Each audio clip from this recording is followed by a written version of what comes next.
final de 1510, a esplendorosa e magnífica Roma era vista por muitos como um reduto de santidade. No entanto, a realidade era bem diferente. Cerca de um ano antes de concluir o seu doutoramento em teologia, Martinho Lutero era visto pelos outros monges da sua ordem como santo e nobre.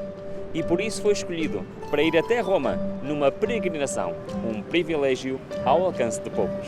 Chegamos ao 8º episódio desta série sobre a história do cristianismo e do grande conflito entre o bem e o mal. Vamos conhecer mais de perto os passos de Martinho Lutero, o que aconteceu aqui em Roma, como surgiu a reforma protestante que sacudiu o mundo. Olá, o meu nome é Ruben Fernandes. E eu sou Jefferson Araújo. Estamos aqui em Roma, em frente à Basílica São João de Latrão, junto à escadaria chamada Scala Santa. Foi aqui que Lutero veio cumprir todos os rituais dos peregrinos, e um deles incluía subir a escadaria de joelhos.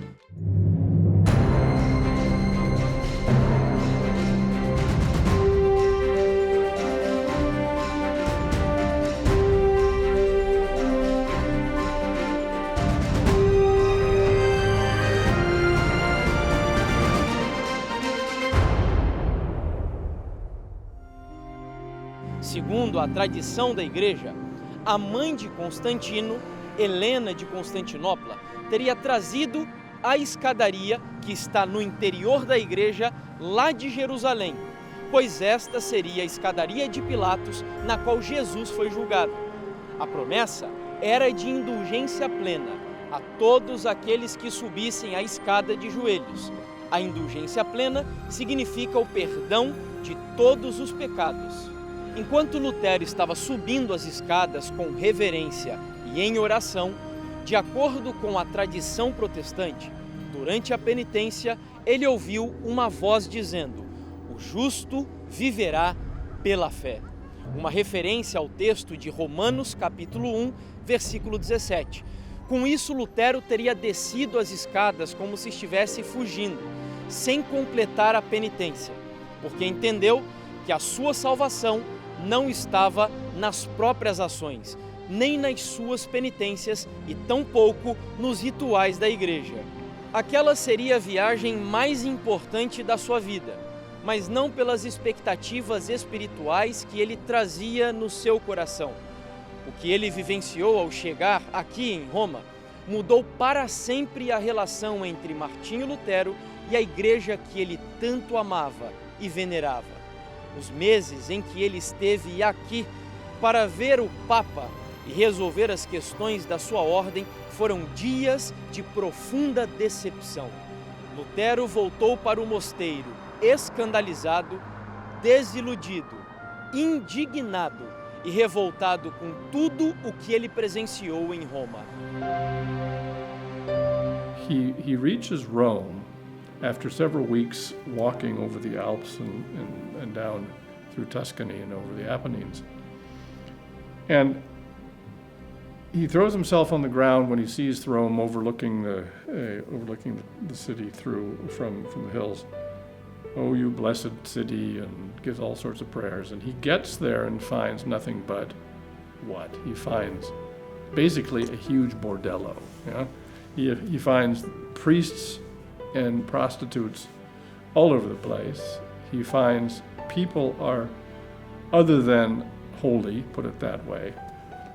And he sees out front of St. Peter's, which has not yet been rebuilt, but it is in the process of being rebuilt. He sees outside of the Vatican rooms.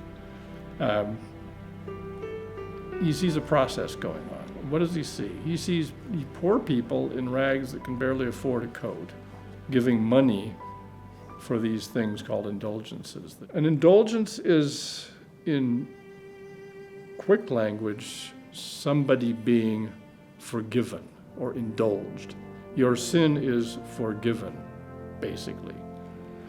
And it's a device that was constructed by the papacy for one purpose, and it was at least one stated purpose, that was to get the soul of the person involved or someone else for whom you might buy an indulgence out of what is called purgatory. Após conhecer o Vaticano e estudar o livro de Romanos, Lutero tornou-se um fervoroso pregador da Bíblia. Ele dedicava-se a ensinar que os cristãos deveriam seguir apenas as doutrinas apoiadas pela Palavra de Deus, desafiando a supremacia papal. Ele pregava que o perdão só poderia ser alcançado pelo sacrifício de Cristo, não por ações humanas. Suas palavras causaram alvoroço, e especialmente quando João de Tetzel chegou à Alemanha vendendo indulgências para financiar a nova Basílica de São Pedro, alegando que se podia comprar o perdão. A consciência de Lutero não encontrou mais descanso. O estudo da Bíblia e a decepção com o Vaticano foram o início inconsciente de um movimento de reforma. Educado para a excelência moral e intelectual, Lutero enfrentava conflitos internos sobre a salvação. Se ele era injusto, como poderia ser justo? Naquela época, ninguém questionava as tradições da Igreja, acreditando que a confissão, os rituais e as indulgências garantiam a salvação. Veja só do que Lutero foi capaz. Ele recusou-se a dar a absolvição aos membros da sua congregação que foram confessar-se sob o fundamento da indulgência. E ainda advertiu que, se não estavam arrependidos e não queriam corrigir os seus erros, iriam perecer nos seus pecados. Alguns foram a Tetzel exigir o seu dinheiro de volta. E então, Tetzel levou a questão a Roma e conseguiu ordens oficiais para queimar todos os hereges que não aceitassem as indulgências. Lutero continuava a pregar e a escrever que é impossível ao homem diminuir a sua culpa ou fugir do castigo, e que nada, a não ser o arrependimento verdadeiro e a fé em Cristo, pode salvar o pecador. So that brings us to this developing theology of Martin Luther, which merges in these three key Reformation doctrines of faith alone, the Bible alone, and grace alone. Yeah, we cannot forget that that is what the Reformation was really all about. And he gets this from many places in Scripture, but I'm going to go to two of them which are very vital to his teaching, because we need to understand how this unfolds later after he has to appear before the diet of worms. If we look at Romans 1:17, it says, "For therein," namely in the gospel, "is the righteousness of God revealed from faith to faith, as it is written, the just shall live by faith." Yeah? And then it goes on in Ephesians 2 verses 8 and 9. Say this, "For by grace ye are saved through faith, that not of yourselves, it is the gift of God." In other words, faith itself is not of us, it's not ours, it's a gift. "Not of works, lest any man should boast." And there you have basically the collision text between the idea that the priest can save you or the Pope can save you through the sacraments, including an indulgence, and that he cannot. That it is just up to you, between you and God, and the faith that he gives you, you must accept as a gift. And it is by grace, you did not earn it. It is not by works, lest ye boast.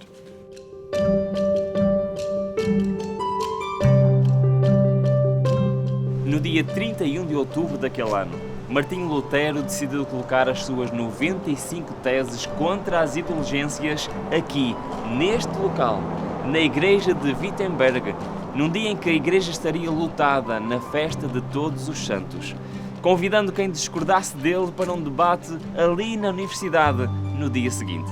O alvoroço foi geral na universidade inteira, pois as teses mostravam que nenhum homem tem o poder de perdoar pecados nem remir a pena de outro homem, e que essa doutrina era uma farsa, um artifício para extorquir dinheiro do povo e enriquecer Roma e o clero corrupto. As teses mostravam que o tesouro do Evangelho é Cristo e nada mais. A imagem de Roma, que já estava em decadência, agora estava totalmente comprometida e desacreditada diante das multidões. 31st of October 1517, he was moved to write what we call the 95 Theses and to tack them on the door of what is called the Castle Church in Wittenberg. It must be said here that doing this was not unusual. It was a way to start a theological discussion among the students, among the faculty, the university. That is something that was not uncommon, to tack things on the church door as a topic for conversation. But there were two things that were highly unusual here. One was that it was the esteemed Professor Martin Luther who had tacked onto the door topics and propositions in the 95 Theses which were not in line with what, at this point, the teaching of the church was. He was attacking basically the practice of indulgences, but he was attacking really much more, as we will see. And the second difference is that one of his students, it's assumed, we don't know for sure, took these 95 Theses, Martin did not do it, and took them to a printer and had them multiplied, had them printed. As a matter of fact, as we will see with a discussion on the impact of printing in the Reformation, it went so fast that within 2 weeks of 31st of October 1517, these theses, the 95, were in great discussion and in multiple copies in many places, all the way down to Heidelberg and to Basel, which is quite a stretch from Wittenberg by foot, and they made it because of the almost escape velocity generated by this thing called the printing press. Yeah? Without that, we would not have had the reaction, the almost cacophonous reaction that came as a result of him having put these up on the castle door. Lutero foi a pé para o seu processo em Augsburg, para o interrogatório por ordem do Papa Leão X. Os seus amigos conseguiram-lhe um salvo-conduto do imperador Maximiliano, mas tudo o que o prelado queria era a retratação de Lutero ou a sua morte.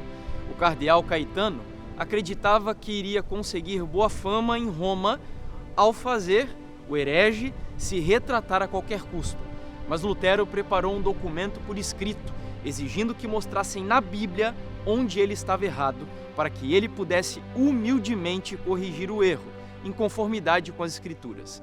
A única resposta que ele recebeu foi: retrata-te ou mandar-te-ei a Roma. Retrata-te ou não voltes mais. O que acha que ele fez? Virou as costas e foi embora, deixando bem claro que não deveriam esperar a sua retratação. O cardeal não é um pensador lúcido e, por isso, tão impróprio para tratar deste assunto como o asno para tocar harpa, disse Lutero sobre Caetano. There was a pause, a break in things. It was getting a little heated, and his friend said, "I think, Martin, you should get out of here." And he did, took the horse, and he went. Yeah? He most certainly would have been arrested. That was part of the plan. So he got away. He got away once, 1518. And what happens next? He starts writing tracts. He starts writing things, and he starts going deeper into Scripture and realizing basically the underlying defects of papal authority. And how does he do this? But then comes the thundering version of a tract, which is actually a book that he writes in 1520, and it's called The Babylonian Captivity of the Church. And look what's happening here just in the title. Luther is so deep in the Scripture that he can take this topology of Babylon, the Babylonian captivity, takes the topology of Babylon to characterize how the church, the Catholic Church, then and now, has maintained an iron grip on the church and has kept it in captivity. What does he mean by that? He says clearly that the 5 of the 7 sacraments, and he identifies them, are keeping the people captive. Important to recognize is that the Babylonian captivity book is the one that set the wheels moving at hyper speed in Rome. It got there very fast after its publication, and all of the talk and chatter in the Vatican started full force. This man must be stopped, this teaching must be destroyed and killed in the womb or in the crib. We cannot have it. What then happened?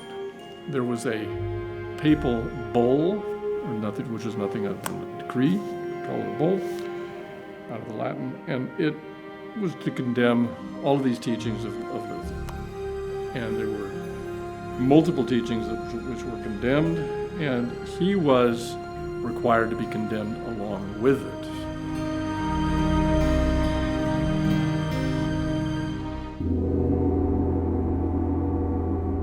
O conflito no coração de Lutero era grande.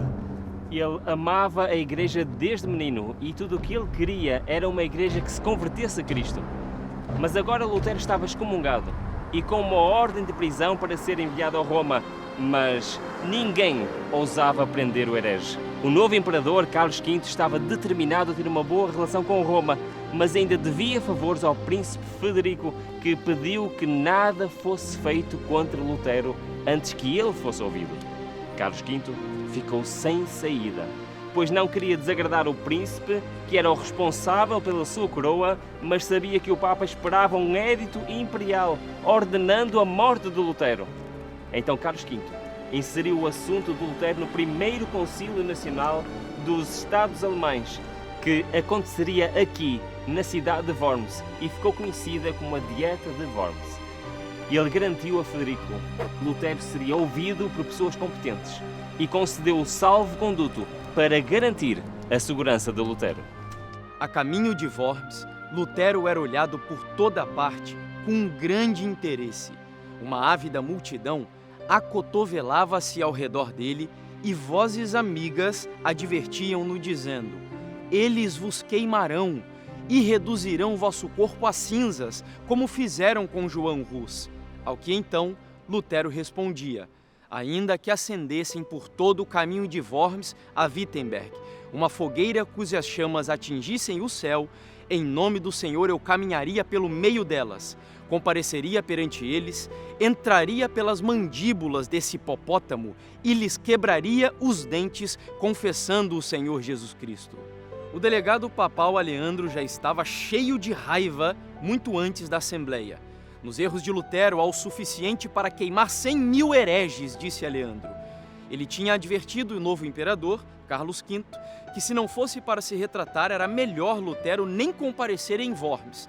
Mas Carlos insistiu em levar o herege ao concílio, antes de decidir executar o édito.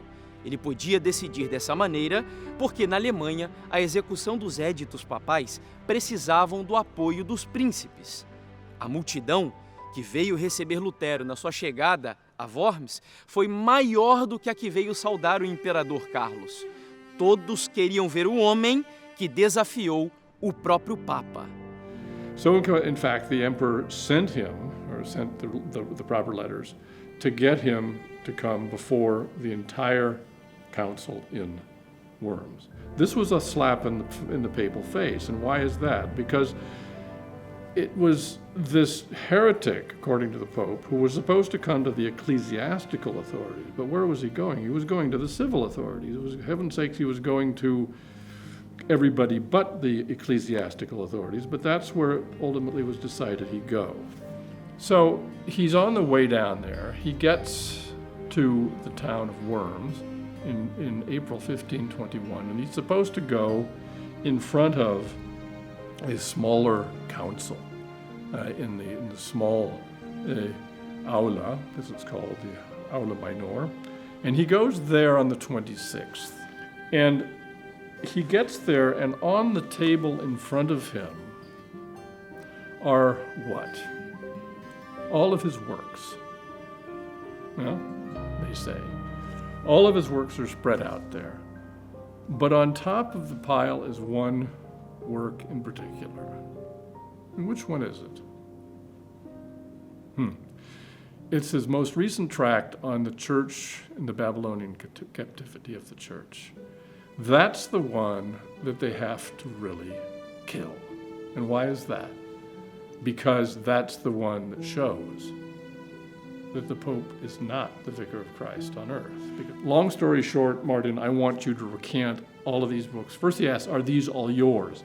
And Martin looks through them methodically and he says, yes, but not all. What do you mean by that? I have written others. Yeah? And the next question is, will you recant? Yeah? Are these your books, but will you recant the content? Will you disavow it, basically? And he doesn't answer, does he, that day? He doesn't say anything. He says, I need time. Yeah? I need time. And why does he say that? Yeah? Because he doesn't want to be making a decision, he tells us later, without being certain that his decision is of God. Yeah? And what's the message to us? Yeah? It just takes one person. It just takes one person to stand up for this thing that we call the Bible, the thing we call truth, and nothing more. Yeah? He was it. And I'm personally convinced he got that message overnight. Because what happens next? He comes in and they ask him again, will you recant? Huh? And what does he do? He gives them a speech, yeah? A long speech about this thing called, the Bible.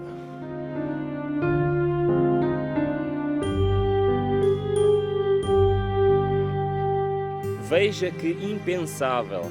Depois de tudo o que foi dito, o anunciador da dieta disse a Lutero: o senhor não respondeu à pergunta que foi feita. Exige-se que dê uma resposta clara e precisa. Vai retratar-se ou não? Com muita paciência, Lutero respondeu: a menos que possa ser refutado e convencido pelo testemunho da Escritura e por claros argumentos, estou conquistado pela Santa Escritura citada por mim. Minha consciência está cativa à palavra de Deus. Não posso e não me retratarei, pois é inseguro e perigoso fazer algo contra a minha consciência. Esta é a minha posição. Não posso agir de outra maneira. Que Deus me ajude. Amém.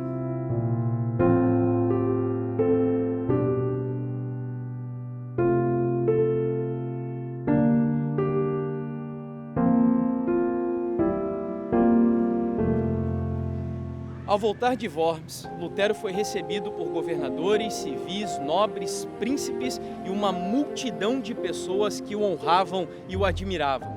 Mesmo estando proibido de abrir a boca pelo próprio imperador, Lutero pregou novamente aqui, em Erfurt. Ficou proibido a qualquer pessoa dar comida, água ou roupa ou qualquer forma de apoio a Martinho Lutero. A Assembleia de Worms sancionou uma ordem para que o seu salvo-conduto fosse expirado mais cedo, com ordem de prisão imediata. Qualquer pessoa poderia prendê-lo. Qualquer um que apoiasse Lutero deveria também ser preso e as suas propriedades seriam confiscadas pela Igreja. Os seus escritos deveriam ser queimados e quem ousasse agir contra o decreto teria o mesmo destino de Martinho Lutero. At a junction in the road, some bandits, that are presumably bandits, come out of the woods on horses. They put a cape and a hood over Martin Luther and tie it around his body and make sure he can't see anything. Whip him onto a horse, get him up on a horse, and are really acting like, they're ruffians and brigands and all this stuff. And the one friend who knows this is going to happen, didn't know when, plays along and pretends that, oh, I got to fight these guys. Of course, they knock him down. So it all looks very real for the other people who were in the entourage with Luther, that, oh, they've kidnapped him, and where is he? We don't know where they're taking him. So they scurry off into the night. It took a while for them to. They went in several different ways so that they could confuse everybody. And they got him up to this place called Wartburg. O prelado, católico, ficou satisfeito, achando que Lutero já estivesse morto. A cena foi muito real. Acontece que o príncipe Frederico enviou alguns dos seus soldados e amigos fiéis para essa missão secreta e misteriosa de proteger a vida de Lutero. Tanto o rapto como o esconderijo numa fortaleza isolada, no meio da floresta, foram tão misteriosos que nem mesmo Frederico soube do paradeiro de Lutero durante um bom tempo. Desta vez ele estava sozinho, estava em solidão, longe dos holofotes, longe dos elogios, dos louvores, da exaltação das pessoas que o amavam e o admiravam, mas não estava por escolha própria. Às vezes ele sentia-se indolente e ocioso, pois estava habituado a ensinar e a debater, mas aqui nas montanhas ele ficou a salvo do orgulho, da confiança própria, que tantas vezes derrubam os homens de Deus. A influência desse único homem que ousou pensar e agir por si mesmo em assuntos religiosos afetou a Igreja e o mundo todo nas gerações futuras. Sabemos que a Reforma não terminou com Martinho Lutero. A revelação sobre as Escrituras é progressiva e constantemente há novas verdades a serem ainda descobertas. E assim chegamos ao fim do último episódio da primeira temporada desta série.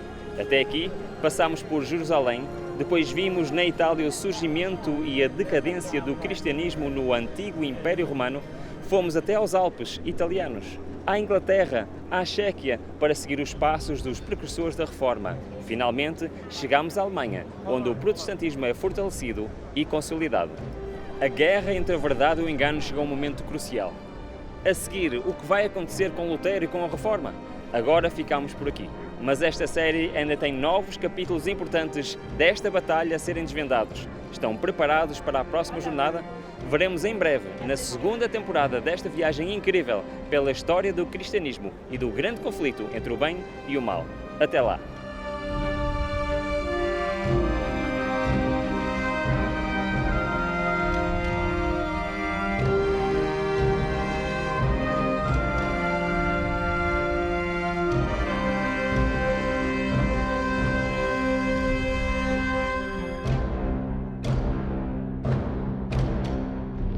O Grande Conflito Série é uma produção original do Ministério Fé e Evidências em parceria com a TV Novo Tempo de Portugal. Isso significa que nós precisamos do seu apoio para fazer com que estes materiais alcancem milhares e, por que não, milhões de pessoas em todo o mundo. Para que isso aconteça, nós convidamos você a fazer a sua inscrição aqui no nosso canal do YouTube, deixar o seu like, porque isso faz com que a plataforma distribua os conteúdos para um número maior de pessoas. Além disso, não deixe também de acompanhar as nossas publicações em outras redes sociais. E Rubem, existe outra maneira de apoiar esse projeto? Sim, Jefferson, ainda existe mais uma maneira que nos podem ajudar: patrocinando este projeto. Para isso, basta clicarem no link que se encontra em cima, ou então digitalizar o QR Code que está na imagem. Também na descrição vão encontrar todas as informações necessárias para nos ajudar, para patrocinar este projeto e permitir que possamos fazer mais conteúdo semelhante a este. Muito obrigado pela vossa ajuda.